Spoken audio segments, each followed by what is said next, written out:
Hi, my name is Wyatt Troy, and I want to welcome you to Behind the DAW, the podcast that was created to help you become the artist that you've always wanted to be. We interview artists and music industry experts on an emotional, philosophical, and artistic level to get inside their heads, gather the best information, and then bring it back to you. By the way, this is a companion podcast to our new YouTube series, In the DAW, where we invite artists to dissect their songs in real time. Also, within every podcast episode, we include a bounced and condensed version of the corresponding YouTube episode. But I highly encourage you to check out the full YouTube version if you have any artists you would like to see come on the show. Or if you have any feedback in general, you can contact me at wyatt@musicandstuffllc.com. For episode 16, we have Sam Matla, who runs the EDM Prodcast. It was an honor to have the man who got me into podcasting come on our podcast. In this episode, you get a behind-the-scenes look at EDM Prod, and Sam talks about a new course that he's launching. We also talk about getting to the heart of what we are truly passionate about. It's a really amazing episode, and I highly encourage you to go check out Sam's channel as well. I just want to give a huge thanks to Sam, as well as a huge thanks to you for even coming through. And as always, if you enjoy what you learn and you'd like to learn more, go ahead and subscribe and we'll see you back here next week. By the way, Sam let me choose an intro song for this episode, so I chose Ordinary Lies by Kovacs. He's an incredible producer who's based out of Denver, an absolutely amazing person. I highly encourage you to go check him out. The link will be in the description. Also, one more thing, if you feel so inclined, we would love for you to leave a rate and review on iTunes. But for now, without further ado, here's Sam Matla.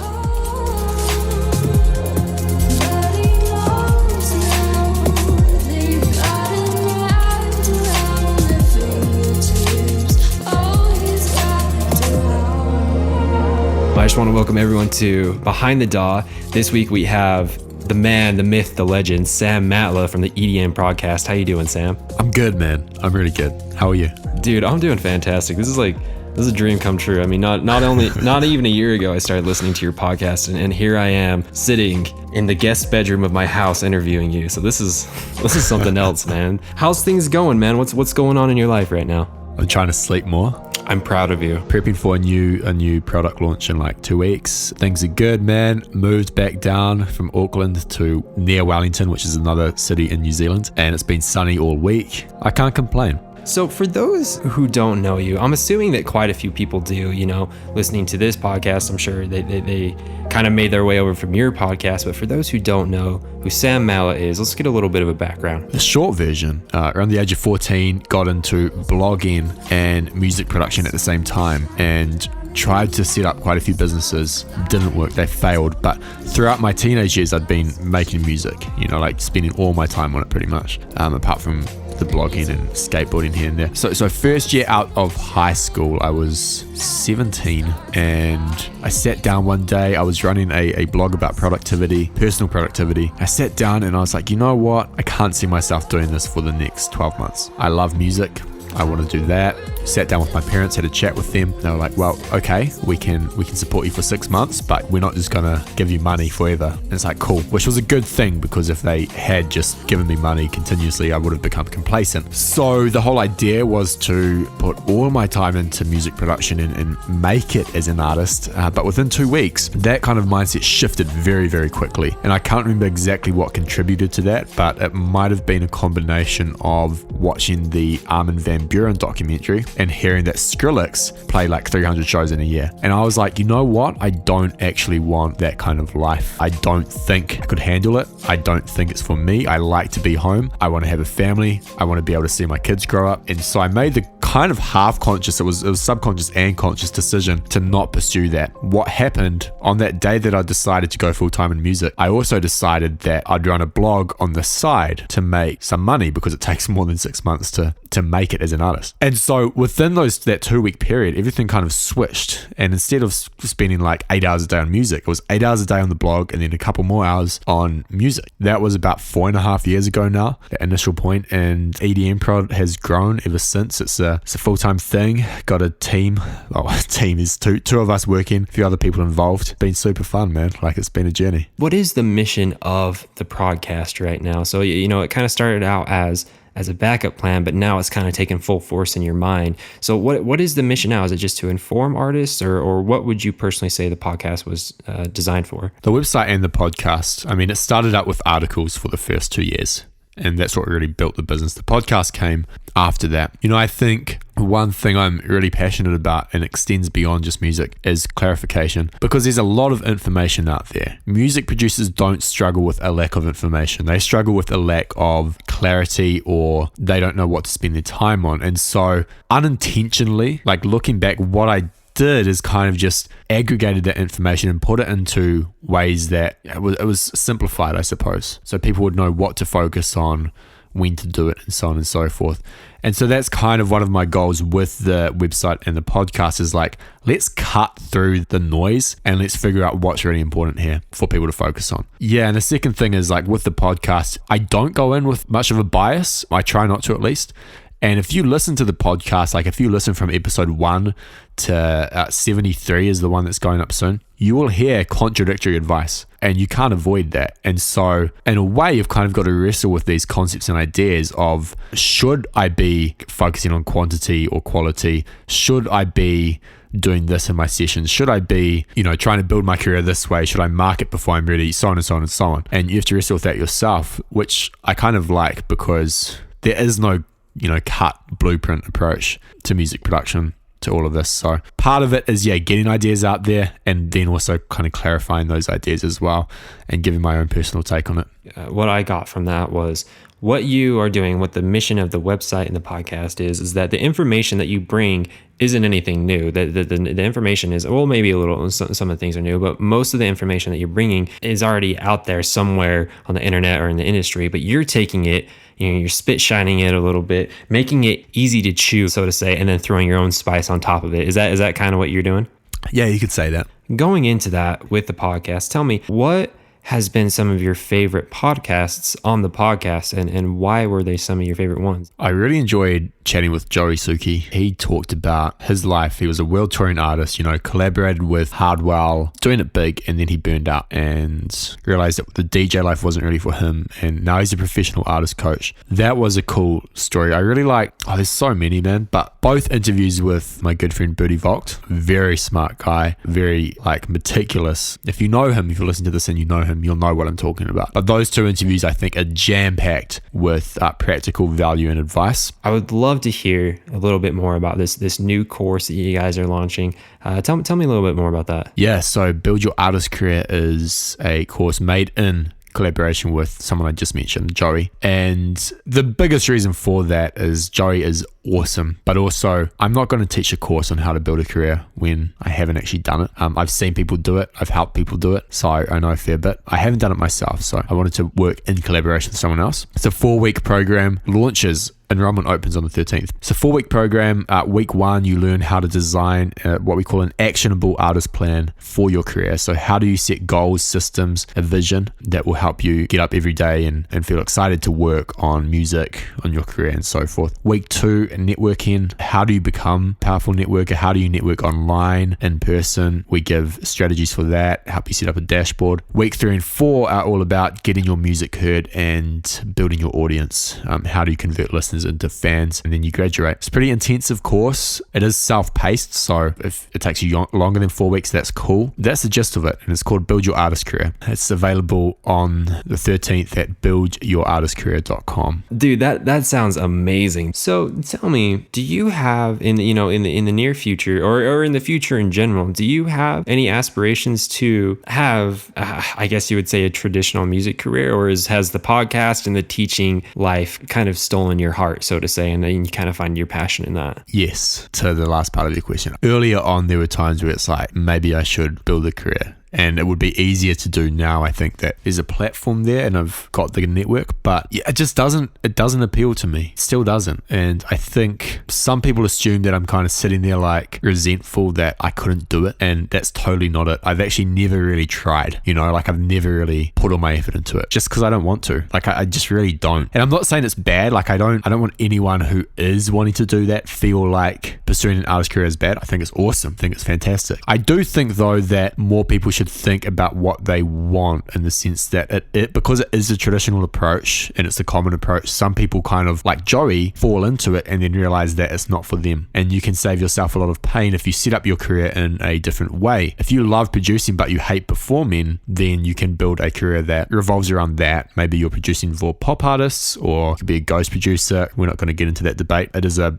career path. No, I don't have a desire to do that, and I haven't for quite a while. You said something that's really important for people to understand, because I even had this question, like when I was going to Icon, or as I was, doing all this stuff with Multiplier, primarily the people at Icon, as well as yourself, as well as Multiplier, you guys are educators, and you find so much passion in that. You find so much happiness in that. And for me, with my short-mindedness, I didn't get that, because I thought anyone inside the music industry was only in it to be the performer, making the music and selling it and touring and all that kind of stuff. But you were the first one to ever open my eyes to that, saying, first off, maybe there's another path. And second off, maybe this isn't what I want to do. Maybe I just want to make music just for the pure pleasure of making music and put it out, but then bring in the income by teaching or by doing something else, man. So like my hat is off to you, dude. Like that is amazing that you have found your passion about it, dude. Way to go, man. Thank you. So my follow-up question with that is,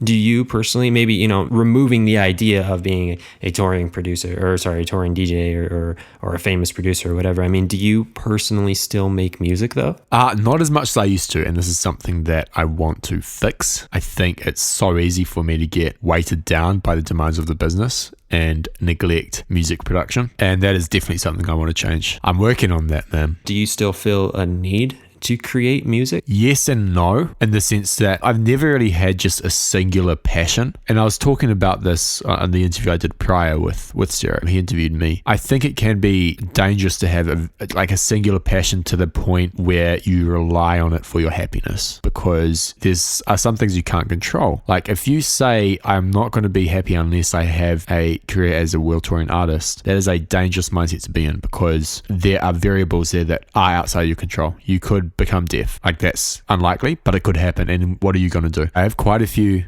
different passions, and I think that I don't feel a need in the way like if I'm not producing I start to feel depressed, but it's definitely there. There's like I listen to a song, like a new song, and I'm like, man, I just want to like sit down and make some music. So there's definitely that. To some degree I do kind of feel, oh man, I haven't put enough time in, or like I haven't finished something in a while, but I wouldn't call it a need. More so kind of like a glorified want, I guess you'd say, Yeah, you could say that, yeah. What is in the future for you then? Is EDM Prod kind of more so the main focus of your future, and also doing these courses on I don't know if you'd say on the side, but as a way to monetize kind of a thing? For the foreseeable future, yeah. It's really hard to answer a question like that, because it's a great question, don't get me wrong. It's just really hard to answer, because if I think about, starting this whole thing, I wasn't looking 5 years into the future. It was kind of just like, I'm going to write articles and I'm going to do this. And to some extent, that's where I am now. It's like some of the stuff is working. I have the great privilege of being able to help so many artists. And, what's happening now is being able to support financially really talented people who are also passionate about teaching and producing. And I love that. Even if I kind of got to the point where I wasn't as passionate about teaching music production, I think I'd still want to be focused on the business to be able to provide that value for others. 20 years from now, am I going to be in the same space? I don't know. Something that I discovered as I've been interviewing people and talking to people, not only in the music industry, primarily in the music industry, but also outside of it, is that when it comes down to it, I feel like we kind of use the word passion a little bit interchangeably and a little bit maybe not as it was designed to be used. The reason why is because a lot of people think that, when they're coming into the music industry, their passion is making music and performing music. But really, when you get down to the heart of it, that's not their passion. That's just the avenue in which their passion can be evoked. So for example, I have a really good friend. He goes by BDN. He primarily makes music to help people who struggle with addiction and with people who struggle with depression. That right there, that is his passion, is helping people who struggle with addiction, the same addictions that he struggled with and the same type of depression that he struggled with. And then the avenue in which he does that is through music. And so, similar to me as well, I want to help people with anxiety and depression because I have been plagued with anxiety and depression, and it kills me to think that there's people out there that I could help, but I don't know how to get to them. And so my avenue is something that I truly love, which is music. I'm assuming that's what's going on with you, is that you have a passion hidden somewhere in the EDM Prodcast and the music production dreams that you've had. Yep. And now the EDM Prodcast and the website and everything is more so the avenue. Am I on the right page? Oh, 100%. And that's something I've thought about a lot, because sometimes, I do kind of feel like, I'm not making music that much, and so on and so on, and maybe I should be doing something else. The thing I think that really gets me excited and really gives me energy is teaching and consolidating ideas. I think systematically, like gathering information and then kind of organizing it. If I could just write books for a living, I'd probably do that. And maybe I will. I think that's what I'm truly passionate about. And electronic dance music just happens to be what that is at the moment. So tell me then, I mean, if we strip back the dreams that you had with being in music, and if we strip back the dreams of the goals of the EDM Prodcast and the website and everything, what is your passion? Because I would even say that teaching still is still kind of the avenue in which you are fulfilling your passion. So like at the end of the day, I mean, what is the deep desire of Sam Matla? I don't fully know, but helping people sounds too cliche, and it's definitely not that, because I like helping people, but that's not it. I think helping people think better is what I like. Make better decisions, and there's just a lot of information out there in the world that is contradictory or just simply isn't good advice. People get too captivated by what are advertised as shortcuts when they're not, and they get disappointed, and so on and so on. And I think that's part of it for me, is helping people really think about how to live and how to work and how to relax, or whatever that may be. And it's not because I know everything, because I don't. Like, I know hardly anything, but teaching people how to think so that they can judge information. And that ties into so much more. I mean, I am really passionate. I'm not really doing anything about it at the moment, but I grew up in a town, quite a small town, and just saw a lot of young guys making those bad decisions. And I would say by no fault of their own, they got dealt a bad hand and so on and so on. But wanting to help those kind of people and help boys become men, there's something there for sure. That's beautiful, Sam. The way it translated to me, right? So you want to help people think better. Okay, so why would you want someone to think better? Or why, personally, why would you want yourself to think better? My first assumption would be to help prevent unneeded pain or unneeded struggle. Yes. Really, what I'm hearing you say is, at the end of the day, is that you have a passion to help people avoid unneeded struggle, unneeded pain, unneeded sorrow, to enhance their life in a much more fulfilling way. I mean, how would you feel about that statement? Yeah, I agree with it. I mean, I wouldn't use it as my elevator pitch, but I like it. I would also say pain, struggle, and sorrow are inevitable, and you have to learn how to deal with it. So that's part of it as well. I mean, you can't avoid it. As much as you want, as many self-help books as you read about manifesting your thoughts into reality, which is really nonsense. You're going to encounter really hard things that are completely outside of your control, and you need to learn how to deal with them. What has been the absolute hardest thing that you've had to deal with and hopefully overcome pertaining to your career? There was a time last year where the business was running low, the income, and my brother was working for me, and so he was relying on me.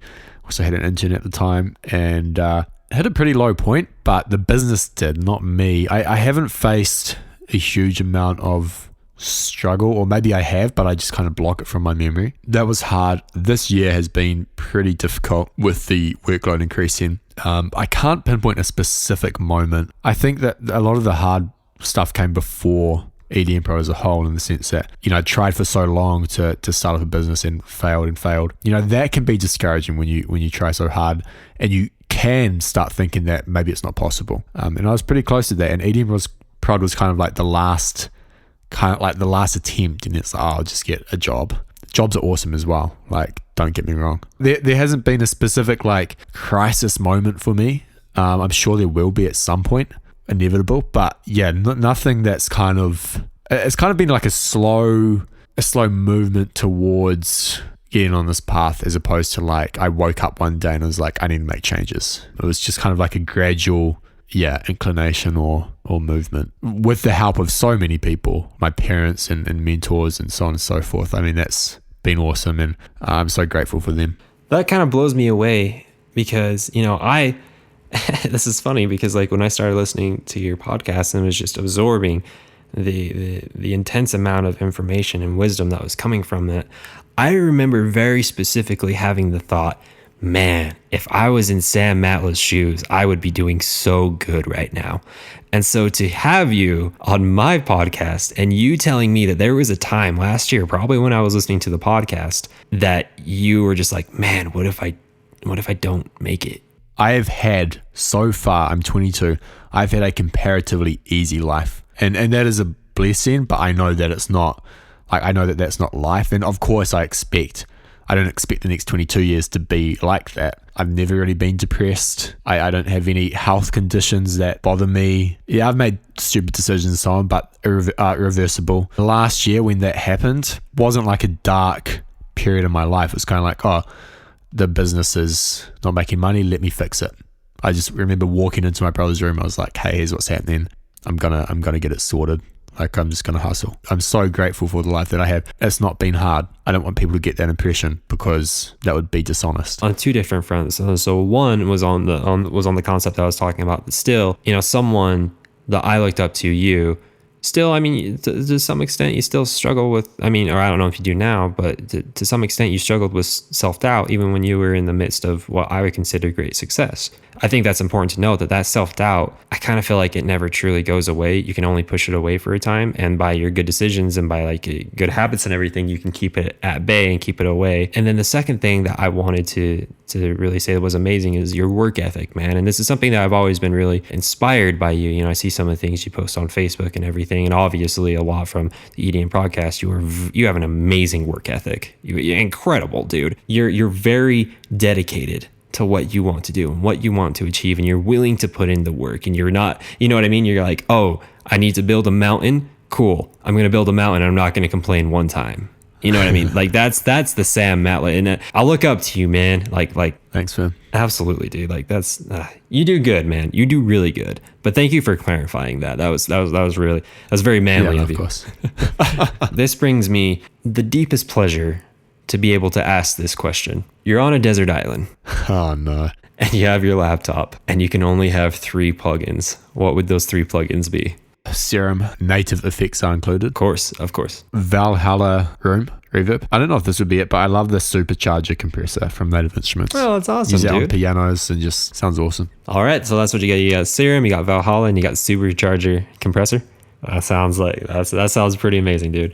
And now it also brings me great pleasure to ask this question as well. In your current town that you're living in, there is aliens that show up. And so you go down there and you're like, hey, what's up, aliens? They're like, hey, it's Sam Matla. This is awesome. They want to take you, and you're like, oh man, that sounds great. High five. You can totally take me, but really quick, I got to write down 3 pieces of advice for humanity to remember me by. What are those 3 pieces of advice? Reduce dependencies. And I mean this in the sense, like we kind of talked about it earlier. If your happiness or your health relies on just one thing, so if you're only happy if you're full-time in music, that is a dependency. If you're not doing that for whatever reason, you're not going to be happy. So you want to figure out a solution to that. And my solution would be develop a curious mind, which means that you can have more than one passion or more than one interest. And the way you develop that curious mind, in my opinion, is just read more books. Really simple. And the second thing is focus. I see this everywhere, and I do it myself, and I shouldn't, but we all like shiny things and we all like to do new stuff. Often there's something or 1 or 2 things that are working really well that we should just double down on. And so focus will be my second thing, in the sense that like just do a few things really well and you'll be good. And I think that's probably a generational issue as well. The third thing would be, don't try to find life hacks unless you're getting like 8 hours of sleep a night, unless you're exercising 5 to 7 times a week, and unless your diet is good. No life hack is going to be a substitute for that. Those are like the 3 things you need to get sorted, and then you will have more energy. You'll be healthier, obviously. You'll think better. You'll feel better. And then on top of that, it's like the 80%. You can chuck in a few hacks or whatever you want to call them. Like you can't just lay them on top of nothing. So I would say take care of that stuff. And it can be hard to do, but do it. Thank you for that wisdom. And now, the final thing before we head out, would it be okay if I gave you some advice pertaining to the EDM Prodcast? Go for it. There's this book. It's called Building a Story Brand by Donald Miller. Have you ever read this book before? I have not. So this is absolutely incredible. So what it's talking about is actually building a story around your brand. And so, for example, if you look at some of the most popular movies of the last like 50 years, all of them have certain characteristics in common, certain things about their stories. And then if you look at the most popular businesses in the world, they all have something similar to it in their story. And so according to this book, there's 4 things. Number 1, there is a hero. Number 2, there is a guide for the hero. Number 3, there is an enemy. And number 4, there is some type of consequence if the hero does not overcome the enemy. You look at anything from Star Wars to The Lord of the Rings to Transformers to Dragon Ball Z, those have all been kind of the very watered down basics. Some of the most popular businesses and successful businesses in the world implement this. And the way that they implement this is this: so they have a story behind their brand, but they never position themselves as the hero. And I feel like you have done a very, very good job. And I feel like if you clarify this just a little bit more, it'll actually improve so much more, where you, in the EDM prod standpoint, are not the hero. You are the guide. You are the Gandalf. You are the wise New Zealand man with the beard that knows what's going on. The hero is the person that's coming and partaking of it. 100%. Yeah, man. So if you frame it like that, and let's say, the enemy is self-doubt or burnout, or as you like to say, wrong information, or not being able to think the best that you can. And so I think if you read that book and you apply the principles in there, and you really emphasize, hey, I'm the guide, but you are the hero. You are the one that's gonna change the world. You are the one that's gonna help people. You are the one. I think that you will fulfill your dreams and fulfill your goals so much faster and more efficient and with so much more satisfaction. How does that sound? Sounds good, man. I've heard of that concept before. Yeah, I'll think about it. And again, I feel like you do absolutely great with the EDM Prodcast. I've never felt like Sam Matla was the hero. I always felt like you were the guide. Good. You know what I mean? Because I'm not. Any last words from Sam Matla? Keep on grinding. Keep at it. If anyone wants to get in contact with you or find out more about the podcast or anything such as that, how can people find you? Sam at edmprod.com. However, if you're going to send me questions, just send one, because I just get a lot of emails. As for the sake of the podcast and everything else, I won't be able to do it if I just spend all my time answering emails. So please just be aware of that. But yeah, you can send me an email there, sam at edmprod.com. Thank you so much, Sam. Of course, dude. Thank you. And now, here's this week's podcast version of In the DAW with Felmax.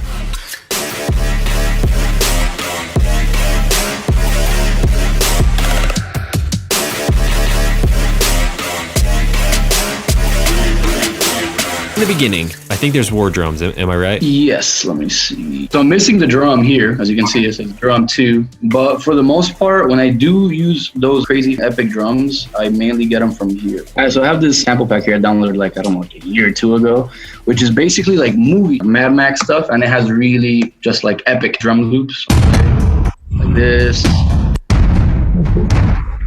So what I usually do is I'll find one that I like that it isn't in the tempo of the song that I'm working in, and then I'll just fit it to the tempo, make sure it's on key, and then I'll place it there. Yeah, as far as the processing goes, there wasn't really anything, honestly. It was just mainly like the layering with this snare here, these claps, and these rides. The main sound in the drop, how did that come together? That was this right here. I'll show you. It was this thing I had from this company pack, and I just reprocessed it. In F, I brought it down to, I think, D sharp. Yeah, to D. That's my favorite key to work in. I don't know why. I feel like the 808s sound way better like that. And then basically, I just rearranged it because it played out like this. So the original thing sounded like this. So I brought it down to D, and then just rearranged the way that the synth came out.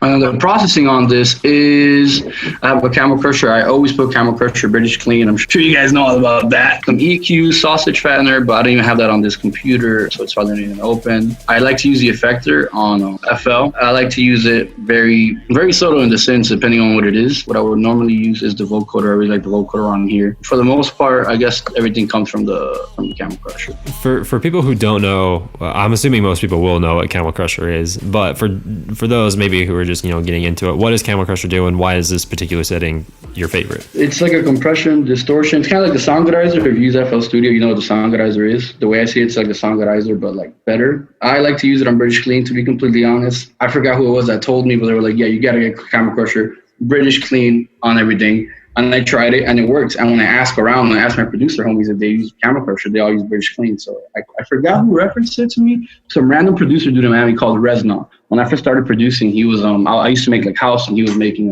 dubstep, and he used Camel Crusher. He was using Homicide. There you go. Yeah, Homicide.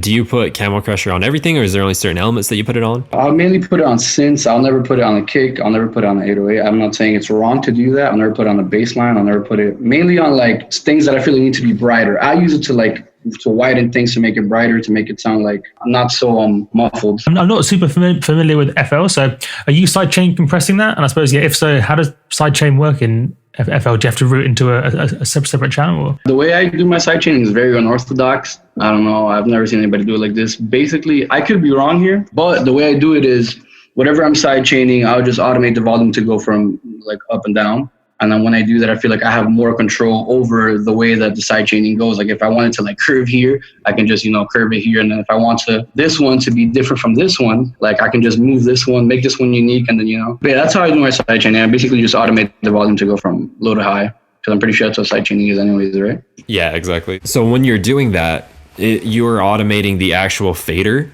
the actual like volume fader? Yeah, the actual volume. So you see it's here like when it plays.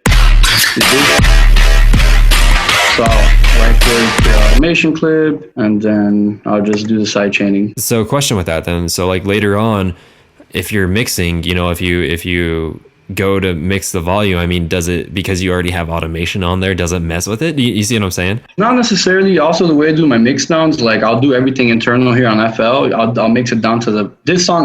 Back I actually didn't mix it. Max Steiner did. The way I do my mix downs, I'll do it all internal in FL Studio. I'll mix it down to the best of my abilities at -6. Then I'll just go on Ableton, and I'll throw my master chain. I'll do some mastering stuff on it. As far as it doesn't really affect the mix down. I've never noticed it do that before. The reason why I'm wondering here is, so let's see that that company drop loop, that whole channel right there, like let's say you set the whole channel, you turn it down to like, let's say it's -5, and then you go and you automate the volume so that it goes from 0 up all the way, but then later on you're like, it's just too quiet at -5. I need it to be up at -3. So if you go up and you push it up to -3, does that mess with any of your automation settings or anything? You see what I'm saying? The way around that in Ableton is, if you wanted to say bring the whole channel down without affecting the automation, you could use a utility. So it's kind of like a roundabout way of working. Oh, sorry to interrupt. I see. I think you're a little confused. I'm not automating the channel. I'm not automating the whole channel. I'm doing the I'm doing the automation on the actual like loop, not on the channel itself. Yeah. Oh, that would be crazy. I think it's in the first drop, and I think it's like halfway through the drop. I think you have like some type of like choir or some kind of like vocal in the background or something like that. Am I wrong? Maybe it wasn't a choir. Maybe it wasn't a vocal. I don't know. It sounded like some kind of element that was kind of like pad-like, that was sustaining, but it wasn't a shout or anything like that. I'm not sure if I did it. A lot of times what I do in my tracks when I feel like it's empty or like it's, missing something, I'll literally just record myself humming in that tone. I'll just record myself like, and then I'll just like add it there, a little bit of reverb, not too much so it doesn't make everything cluttered. And then just very, very light in the background. I'm not sure if I did it here. I can't really see that I did. Could it be that war horn sample maybe? I'm not sure. I mean, there is a war horn here, but I think...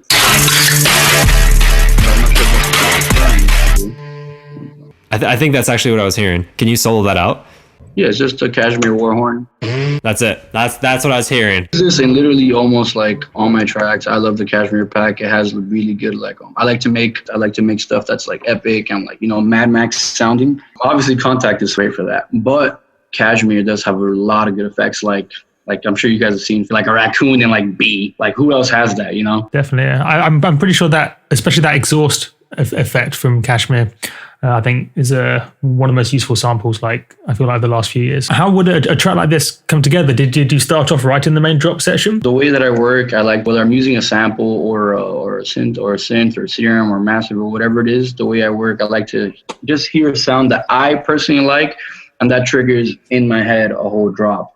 So when I heard this first stab here, I immediately I wanted to do something with it. I heard the loop, and obviously I'm not going to copy paste or whatnot. So I just did some rearrangements on it. I don't know if you guys have heard a lot of my stuff. I like to use like brassy, horns and kind of stuff.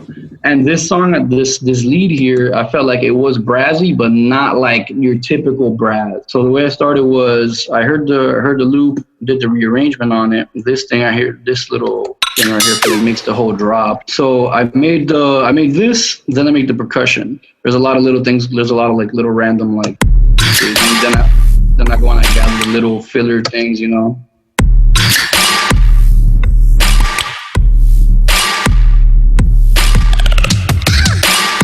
But the first thing I always do is the main synth. I cannot start a song without starting the drop because then I don't know what I'm working toward. Personally, you start with the drop very, very first. Yeah, I have to. Like I said, if not, I just don't know what I'm like. Like I can make like a build up and an intro and everything, but then it's like, all right, where is this gonna go? Did that snare come from one of your really epic cinematic stuff as well? Because I really like that snare. This is actually my snare. It's my snare. I've been using it on my tracks. I'm about to spill the beans right now. So I made this snare when I first made my song Raven. I used to work at a restaurant, and I remember I was hearing "Lighters Up" by Flosser and Nightmare. And there's a play I remember because I used to like cook, and I was in the kitchen, and I remember specifically there's a part of the song where the snare just plays out clean, 100% by itself. I know you guys know exactly what part I'm talking about. And I was like, all right, I gotta sample that. So I changed the pitch of it. I used it in Raven. I layered it with like another, like, I think it was like an E-Cali snare. And I've used it on all my tracks since. Well, most of them. It doesn't even have any processing on it. Yeah. Also, do you use the same kick in every song? I layered this. I don't think it's on here, but I layer all my kicks with this one here. I don't know if I'm wrong for doing that, but whatever. It's art. Nothing's wrong. Yeah, okay, good. The Cali Threats kick, what I'll do is I'll put that on top of the other kick, and then I just cut off the high on it. It's just thumpy. You like that thump? Yeah. And to be completely honest, I got that from because I've been doing my own engineering now for like about a year, maybe a little longer. But before Max Styler was, and then he would tell me, he's like, yo, you should try this because it's something he was doing, and I did it. And I've been doing it on my tracks since. So how long would a track like this normally take? Is it like 10 hours or 30, 40 hours? Or this one was a quick one. As you can see, the project file is not really like, well, I guess it was 80.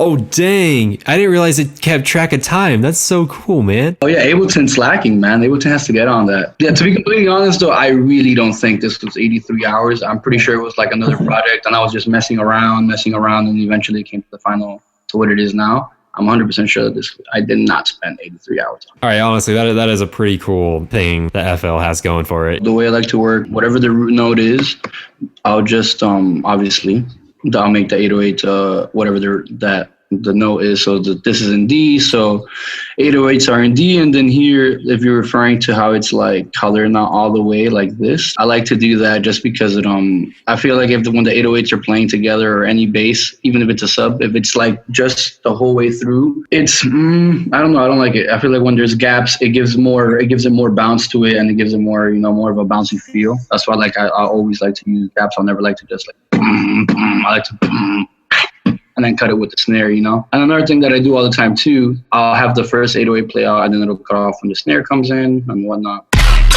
Because if you had your 808 playing all the time, it's just like a movie that's just like super intense all the time. Sound like. That's kind of boring, If it stops, it's like, I don't know, it just bounces. Yeah, it gives you a second to breathe. Exactly. And especially here, I feel like that's what makes us the drop. That when it comes in, it's not just a drop, it comes in, and then there's like a little percussion, and then the bass comes back in. I feel like that's what makes a song, for me at least. Question with your percussion though. I feel like I found a lot of really, really amazing results with doing percussion.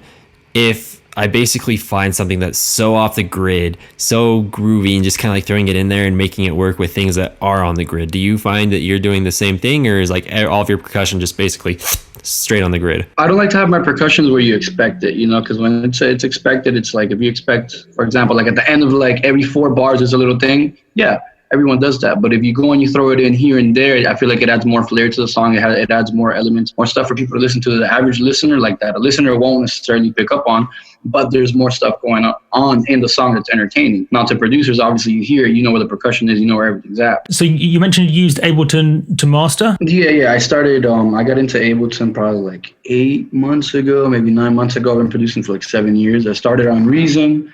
Then I went to Fruity Loops. I never recommend anybody to start on Reason, by the way. Then I went to Fruity Loops, and all my homies use Ableton. I just wanted to learn because I got tired of going to studios and then they don't have FL, and then my computer was very crappy, so I wouldn't be able to bring it. So you go to your studio and then you just picked up Ableton a few months back. I had Heckler, Sean. I actually called him because he's one of my close friends, and he was on FL too. So I called him and I was like, yo, you're going to explain everything to me. So I opened up FL and I'm like, okay, so on the mixer, there's this. How do I do this on Ableton? And so on and so on. We did it for like 2 hours. He didn't obviously it wasn't like everything, but it was enough for me to learn what I needed to learn. And then I had Tassione. He's helped me out too. He tossed me his one of his master chains so I can see how he does his processing and his mastering. He's a beast. You guys, I know you guys had him on there before. Vince is nasty.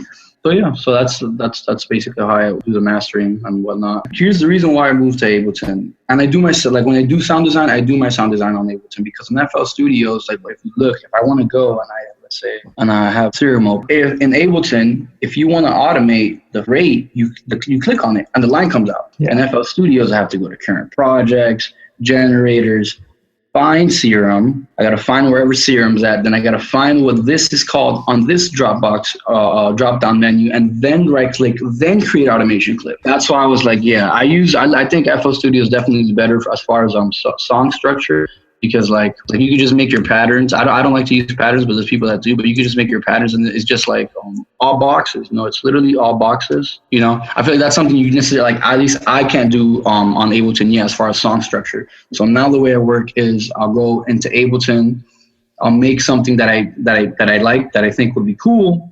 I'll export it as a wave, try and bring it into FL, and then do reprocessing and then go from there. It's a little weird, but it works for me. I guess that's something I've always took for granted because I started in Ableton, being able to have you touch a parameter and it instantly comes up in Ableton. I thought it was amazing, but I thought that everyone had it. So I didn't realize that you had to kind of jump through loops like this in FL. Dude, it's so bad doing the automations in FL Studio. It's like anything you want to automate is just annoying. I'd rather just click on it, line comes out. And then you can literally do whatever you want. Here it's you gotta click here, then click here, and it's just annoying. You can't just and Ableton, I'd be able to do this, and all of that would come up. Just out of curiosity, since we're on this concept, why do you still use FL? I know you just mentioned the reason about the arrangement, but I mean, is there a reason that's holding you back from just diving into the Ableton pool? It's user friendly, man. FL is user friendly. And I'm not saying anybody can pick up FL and learn, but if you go and you take the time and you come home and you practice, you can learn. I feel like you can learn easier than you can Ableton. Because first time I looked at Ableton, I thought I was looking at Chinese. I did not understand what was going on. When I looked at FL Studios, I kind of had a general idea of what was going on, mainly because there's this the playlist, the sequencer, and I'm sure Ableton has all the same things, but I feel like here it's easier for me to access. Maybe I'm wrong, but here I think the way if I want reverb or any type of effect, I think it's done easier in FL. But again, the whole automation things on Ableton, that's sweet. I think I kind of agree. I think it's the session view versus arrangement view that just makes it unnecessarily complicated for most people, because I think 95% of people almost never need session view. So I feel like Ableton would be improved by having session view something you have to proactively open. So the first time people load up Ableton, it just loads up in arrangement view, maybe with some nice faders or something. And I think that would help an awful lot of people, to be honest. Because session view in and of itself is actually, it's really, really smart. And if you know how to use it, you can actually get some really, really cool results out of it, especially some sound design results. It's actually really cool. But you're right. If you're coming from this, you're primarily in an arrangement view in this kind of fashion. And like with FL, everything's linear, moving from left to right. And then all of a sudden you open up Ableton and there's a session view. you're like, no. Question for you. So I believe it's at the beginning of the song where you have, well, actually it's through the entire song, but you have that vocal sample that says bring it back, and then on that vocal sample it sounds like there's some kind of like metallic delay to it. Am I correct? It's like what I said on the effector. I like to use it a lot, but it depends on what it is. But I like the flanger on here. It gives it a nice cool metallic effect. Normally what I would do to give it that sound, I would go on the delay. Bring it back. Okay, normally I would put it on that, on here, like on the one note, and it gives it that metallic-y sound. But for here I just use the flanger. And also I like to use a lot of FL Studio stock plugins. I don't like to use a lot of, like, I do use third-party VSTs, but I think if even Ableton, everything that Ableton comes with stock is powerful if you learn to use it. Same goes for FL Studio and any other DAW. Do you do that also because they sound good, but also do you do it because just to like save CPU, or is there another reason why you just tend to use the native plugins that it comes with? Yeah, to save CPU for the most part too. I mean, before, like, I had this computer is actually new. This is an Omen from HP. It's great. It's amazing.